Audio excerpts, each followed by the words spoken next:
इस बाब में हम जीव विज्ञान को सूक्ष्म स्तर पर अध्ययन करेंगे। आपने कई जानवर एवं मवेशियों को देखा होगा। क्या आपने कभी ये सोचा कि क्यों जानवर अपनी ही नस्ल के जानवरों को जन्म देते हैं?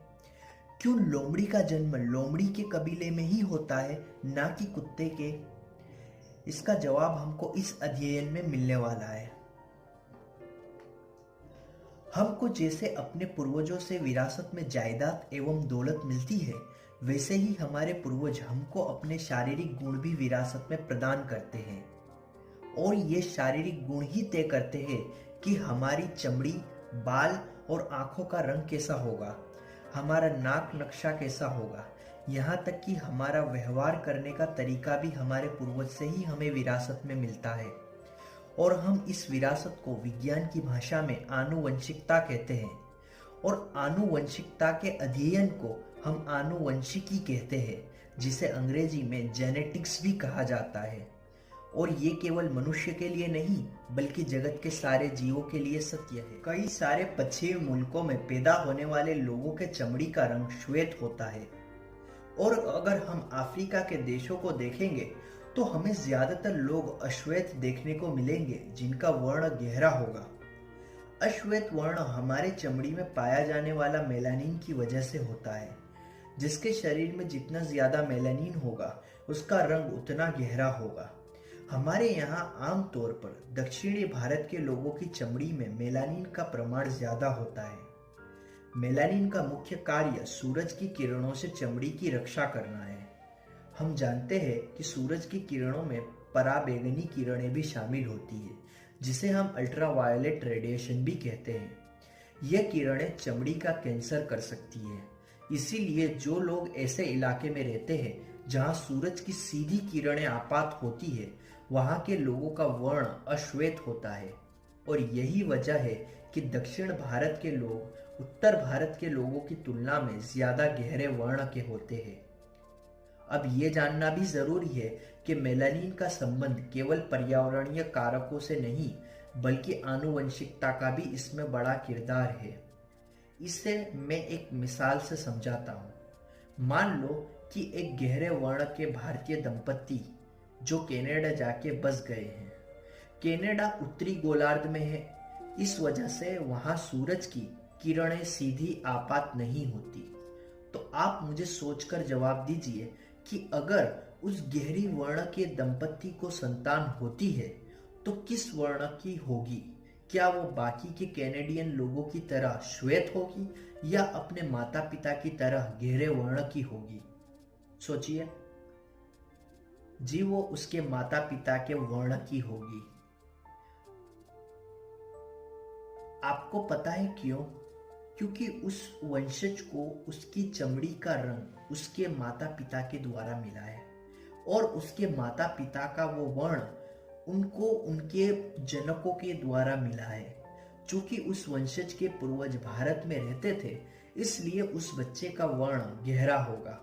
और इसी अभिलक्षणों की एक पीढ़ी से दूसरी पीढ़ी में होने वाली संचरण की प्रक्रिया को वंशागति कहा जाता है। अब आपने एक और बात नोटिस की होगी कि आने वाले बच्चे माता पिता से नाक नक्शे, वर्ण एवं शरीर रचना में मिलते तो है, लेकिन वो उनसे अभिन्न नहीं होते।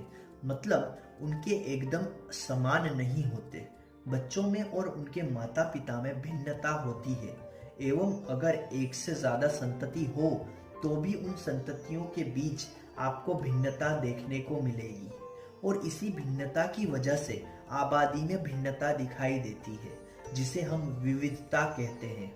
मान लो कि अगर आबादी में भिन्नता नहीं होती, मतलब कि विविधता नहीं होती, हम एक दूसरे को कैसे पहचान पाते?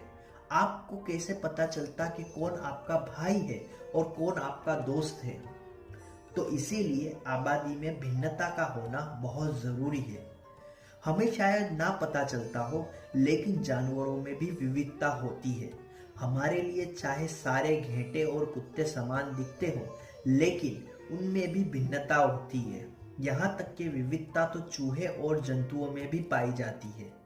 क्या आपको नहीं पसंद सुंदर वन के विविध हिरणों को देखना और गिर के शेरों का दर्शन करना? जैव विविधता के बारे में हम विस्तृत चर्चा से पढ़ेंगे और उनके वर्गीकरण भी करेंगे। इसीलिए इस चैनल को सब्सक्राइब कर दो कि जिससे मुझे ऐसी ही रसप्रद वीडियो बनाने के लिए मोटिवेशन मिलता रहे। आप देखोगे कि कई जीव उड़ते हैं, उड़ने की क्षमता रखते हैं, और कई तैरने की, और कई जमीन पर तेज दौड़ने की। तो कई ऐसे भी हैं जो उड़ना, चलना और तैरना तीनों की क्षमता रखते हैं। तो कई ऐसे भी जीव हैं जो बस स्थिर जमीन पर गड़े रहते हैं, जैसे कि पेड़ पौधे। इन सभी जीवों ने अपनी अपनी पनाहगाह बनाई हुई है। पर्यावरण में आने वाले बदलावों के साथ इन जीवों को भी बदलना पड़ता है, और इस तरह आबादी में भिन्नता एवं विविधता का जन्म होता है। हालांकि विभिन्नता उत्परिवर्तन से भी आ सकती है। उत्परिवर्तन का मतलब होता है कि अचानक से आने वाला बदलाव, जैसे कि किसी को अचानक कैंसर होना उत्परिवर्तन का नतीजा है। उत्परिवर्तन ज्यादातर विनाशकारी ही साबित होता है। चलिए अब बात करते हैं सूक्ष्म स्तर पर। हमारे शरीर कोशिकाओं से बना है। कोशिकाएं मिलकर हमारे शरीर को चलाती है। मतलब कि हम जो भी काम करते हैं वो इन कोशिकाओं की मदद से करते हैं। यहाँ तक कि हमारे शरीर की बनावट ही इन कोशिकाओं से हुई है। क्या आपको पता है कि इन कोशिकाओं को चलने के लिए अनुदेश कौन देता है? कोशिकाओं में रहे गुणसूत्र। गुणसूत्र की रचना जीनों से हुई है, और ये गुणसूत्र में रहे जीन ही हमारी कोशिका को कार्य करने के सारे अनुदेश देते हैं। हमारे शरीर में रहे जीन हमारे माता पिता के जीनों का मिश्रण है। माता पिता के जीनों के संयोजन से संतान के जीन की रचना होती है, और इस संयोजन को पुनर्योजन कहते हैं। और पुनर्योजन की वजह से संतान में माता और पिता दोनों के अभिलक्षण आते हैं। इस वीडियो के अगले भाग में हम इस अध्याय को आगे बढ़ाएंगे एवं मेंडेल के प्रयोग और आनुवंशिकी के सिद्धांत की विस्तृत चर्चा करेंगे। अगले पार्ट के लिए कृपया इस चैनल को सब्सक्राइब करें और नोटिफिकेशन वाले घंटे को दबाना ना भूलें। चलिए अगले वीडियो में मिलते हैं, तब तक के लिए।